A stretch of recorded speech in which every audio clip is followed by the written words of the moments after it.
Perkenalkan, nama saya Valencia Stelinino Baaf, saya dari kelas 12 MIA 1. Di video kali ini, saya akan menjelaskan tentang dinamika persatuan dan kesatuan bangsa dari masa ke masa.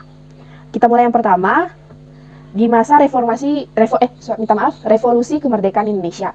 Masa kerjanya dari tanggal 18 Agustus 1945 dan berakhir di tanggal 27 Desember 1949. Otomatis masa kerjanya dimulai dari sehari setelah kemerdekaan. Sistem pemerintahannya yang presidensial dan parlementer.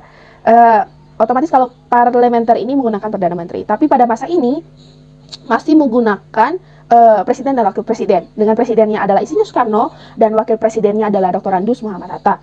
Lembaga negaranya ada KNIP, MPR, MA, BPK, DPR, presiden, dan dengan konstitusinya ada menggunakan UUD 1945. Selanjutnya kita masuk pada masa Republik Indonesia Serikat atau RIS. Bentuk negaranya ini adalah negara federasi. Awal masa kerjanya dari tanggal 27 Desember 1949 dan berakhir pada tanggal 17 Agustus 1950. Sistem pemerintahannya otomatis parlementer karena negaranya adalah negara federasi. Dengan presiden adalah Insinyur Soekarno sebagai kepala negara dan Perdana Menterinya adalah kepala pemerintahan dari Bapak Dr. Andus Muhammad Hatta.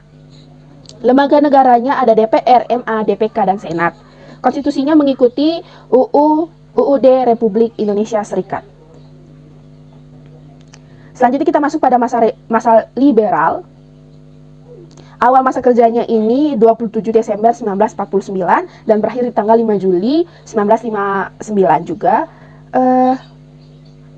Ini berakhir kan pada saat Presiden mengeluarkan dekret.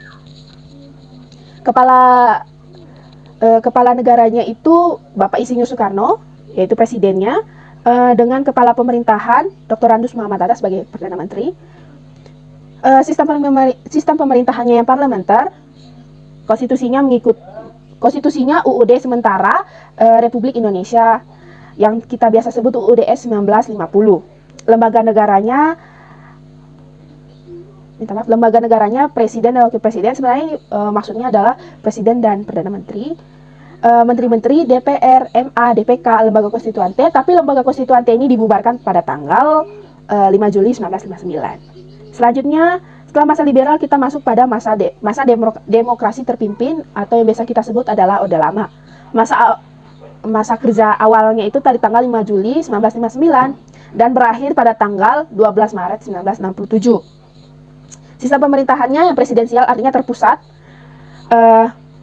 dengan Presiden Insinyur Soekarno sebagai kepala negara dan kepala pemerintahan. Jadi kita menggunakan sistem sentralisasi terpusat pada satu orang yang mengatur jalannya pemerintahan dan jalannya negara ini.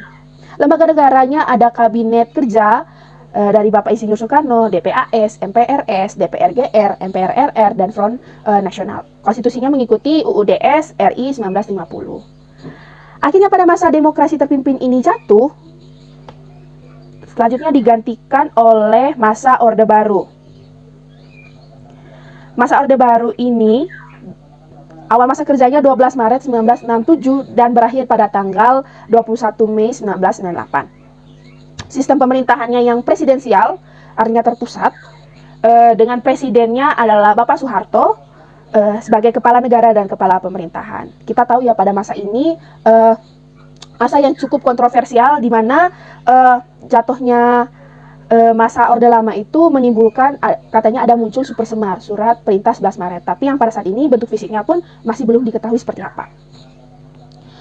Dengan lembaga negaranya ada MA, DPR, MPR, DPD, MKKY, dan lembaga kepresidenan. Konstitusinya UUD 1945. Akhirnya pada masa Orde Baru yang dipimpin Bapak Soeharto selama 32 tahun ini akhirnya berakhir. Kita masuk kepada masa reformasi. Masa reformasi dari tanggal 21 Mei 1998 sampai sekarang. Presiden pertama di masa reformasi ini adalah Bapak B.J. Habibie yang kita kenal juga sebagai Bapak Reformasi.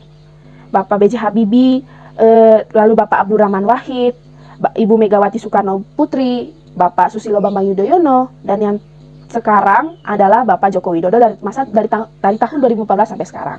Sistem pemerintahannya adalah presidensial dan desentralisasi. Artinya semua pemerintahan terpusat pada presiden, tapi tidak menutup kemungkinan bahwa pemerintahannya diberikan wewenang kepada pemerintah-pemerintah daerah. Seperti itu. Lembaga negaranya ada 3. Yang pertama itu eksekutif sebagai dari presiden, wakil presiden, dan menteri-menteri. Selanjutnya masuk legislatif, ada MPR, DPR, dan DPD. Lalu yudikatif, MA, MK, dan KY. Konstitusinya mengikuti Undang-Undang Dasar Negara Republik Indonesia 1945. Baik, sekian dari saya penjelasan singkat dinamika persatuan dan kesatuan bangsa dari masa ke masa. Terima kasih.